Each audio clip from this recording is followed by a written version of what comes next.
the president referred to the coronavirus as a, quote, foreign virus. That I think was interesting because as I was talking to sources earlier this evening, one of the points that the president wanted to make tonight, wanted to get across to Americans, is that this virus did not start here, but that they're dealing with it. Now, why the president would go as far as to describe it as a foreign virus, that is something we'll also be asking questions about. But it should be pointed out that Stephen Miller, who is an immigration hardliner who advises the president, is one of his top domestic policy advisors and speechwriters, was a driving force in writing this speech. And I think it's going to it's going to come across to a lot of Americans as smacking of xenophobia, to use that kind of term in this speech, Chris. Well, look, sometimes we can answer the questions, and the answer.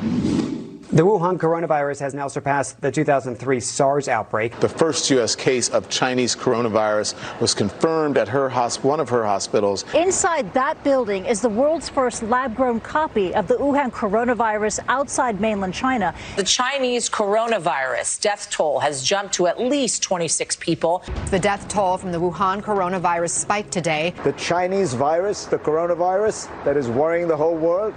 This comes as the Chinese coronavirus death toll has jumped to at least 26 people and sickened at least 835 people.